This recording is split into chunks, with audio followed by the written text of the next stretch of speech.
The war had been going on for as long as people could remember. The only thing that they could remember was that these two kings of separate nations had such an anger, such a hostility against each other, that nothing would be done about it. Both of them said that the only way that one side or the other would win was if one would surrender or if the king of one country was captured. Which both kings laughed about that continually and said, well, that will never happen. What they didn't understand was one of the two kings happened to come across an ally that promised them extra help at the cost of nothing. Which seemed for the moment very strange, but hey, free help is always a good thing. So the king said yes, and country and the mystery ally combined their forces, and those forces ended up being exactly what they needed, and then all of a sudden the kingdom that was combining with theirs disappeared. But they together went to war against the other kingdom, and they happened to win this time. And oh, they were so excited. They were so excited because the promise was if one side won, the other side's king would go into captivity. So they chained up the king and they marched him through the other kingdom's capital city, so excited that they had finally won the war. All that was going through the king's mind was, I will never see my homeland again. I'll never see my people. I'll never see my family. I'll never even see the castle again. He didn't realize that God actually had a plan for him and that he was going to be using him in very interesting and strange ways. Time went past, and the king of the other country decided that he'd actually have some fun with this captive king. Yeah, he'd let him go out from day to day, but what he was going to do is he was going to chain him to a ball, a very heavy ball, make him drag this around the city while people of the town and the country laughed at him. Didn't realize how demeaning, how demoralizing this was to the king, but hey, we won anyway. What's the use? So for the first several years, as the captive king would do this, he got so miserable that he felt that, maybe if I just died, then everything would be okay. But then he remembered about his country and his family, and he knew that somehow, didn't know how, but he had to get home. One day, as he was sitting in his cell before they let him out to wander around the town, a visitor came into town and heard the story of the captive king. And they went up to the king of the country and said, I have something that I think would actually be able to help the king. The king of the country said, really, what's that?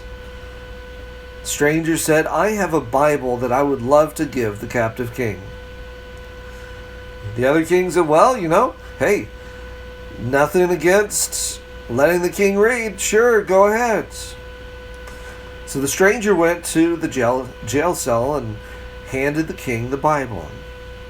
The moment that the Bible was in his hands and the stranger had left, the king looked at it, realizing that it was a Bible. He took it and he threw it into the very far corner, not wanting anything to do with that book. What he didn't realize was that book was going to be his freedom. He went about the town, very sad, very moping, very sullen, dragging his chain and his ball attached around the town, knowing that there was no hope at all for him ever to be able to see home again. Days went by, weeks went by, months went by. The king became sadder and sadder and sadder. 2, 3, 4, 5 years went by. One day the king was sitting in his cell before They gave him breakfast and let him go out around the town to be made fun of. And he happened to see, out of the corner of his eye, the Bible sitting there in the corner. And he said to himself, don't have anything better to do. Guess what would it hurt? What would it hurt if I started reading it? So he walked over and he grabbed the Bible and he opened it and he started reading it. Days went by, weeks went by, a year, 2 years, 3 years went by. The king kept reading the Bible day after day, moment after moment, as he had a chance while he was sitting there in the cell. One day when he was reading the Bible, as he opened it, he all of a sudden felt something hard in the cover. He looked at it and he said, this is strange. I haven't seen this before. And so he felt it and it's like, well, if I pull back this part of the cover, maybe I can figure out what it was or what it is. He pulls back that part of the cover and he realizes that the stranger had put a file in the Bible. The Bible that had been there with him for almost 10 years now. And when he saw that, he got so excited, but he had to make sure not to let others know, because he didn't want to get in trouble. But then he became so sad as well and said, if only, oh, what a fool I've been, if only I had looked closer at the Bible a long time ago, I would have had that in my possession and probably could have been free. So he thought and he thought and he thought and he hid the file. He thought some more about how he would make his escape. And then one day the guards came by and very excitedly told him that there was going to be a celebration in a couple of days. So the king thought about that night and he said, this will be the time that I can go free. I can finally go and be back with my family, with my country, and with my people. He tried to make sure to keep his excitement on the down low so that no one knew how excited he was, looking the same way that he had always been looking. Day came when the party was being ready, the festivities were all ready, they were so excited. Guards decided not to let him out so early that day because, he might do something. And then they're like, well, what could he do? We always put a ball and chain on him. He can't go anywhere. So they said, well, we'll let him out. We'll let him go and mope around the town. So King went around moping around the town until he realized that no one was really watching. And he had this all planned that at a certain area of the city, he was going to slowly creep out of the city, and at the edge of the city where there was a bunch of bushes, he was going to go and hide.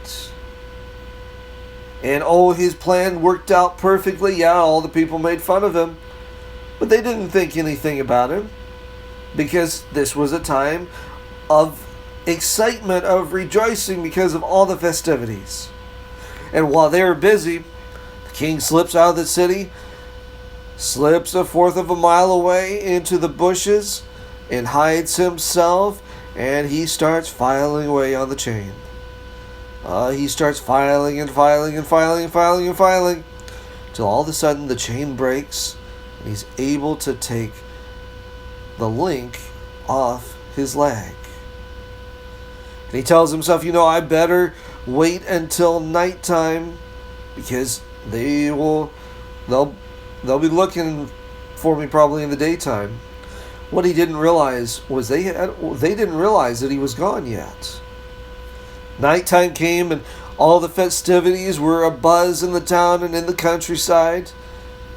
And when the king heard and saw this, he jumped out of the bushes and he ran as fast as he could for the forest, and he kept running and running and running and running.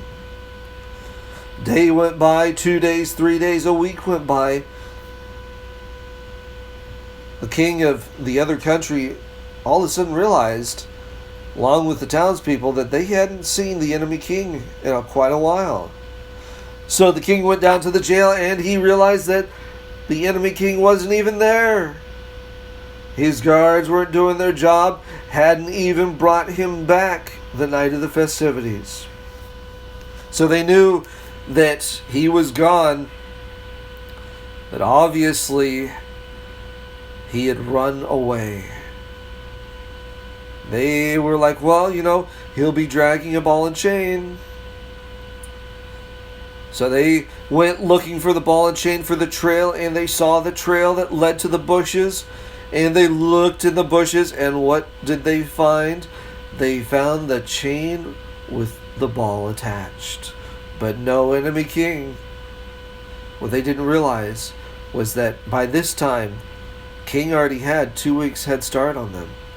And he was still running and running and running, stopping to rest, stopping to hide, when and where he could and when he got tired. Now, the king of the other country was very mad. And so he got all the armies that he could together to go out and find the enemy king. Now you see, the enemy king had been running a month, 2 months, 3 months. 5 months went by. And by the end of the 5th month, he crossed into his home territory, where he knew that he was safe. A few days after that, he got back to his kingdom, to his castle, to his family.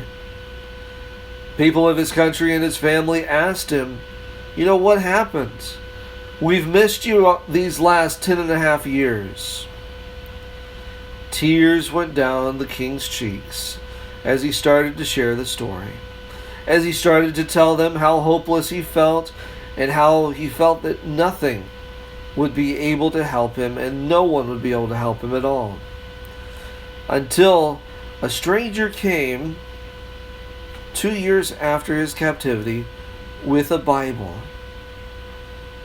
But he didn't want anything to do with the Bible, and so he threw it out into the corner. And it was many years until he actually picked it up and started reading it. And a few years after that, where he finally found the file that helped him to actually be free. As he said this, he looked at everyone, more tears going down his cheeks, and he said, what a fool I've been. If only I had read the Bible, I would have found the freedom that God promised and the stranger gave me right there in that book. King looked at his family and the people of his country and said, I want you to learn the same. God offers you freedom as well. Read his book, the Bible, so that you'll know and you will be free as well. Now, is that something that you're looking for today? Jesus continues to offer us freedom through himself and through his word. What he continues to tell us is many things. First, he says, I love you. I want a relationship with you. What I want you to do is I want you to talk to me. Talk to me as you would talk to your best friend, knowing that I'm going to be talking to you as well. But spend time in nature. Spend time with me in my creation. But also, spend time in my word, the Bible, getting to know me better, so that as you read, you'll be ready and willing, ready to listen to my voice, and ready to go wherever I call you to go.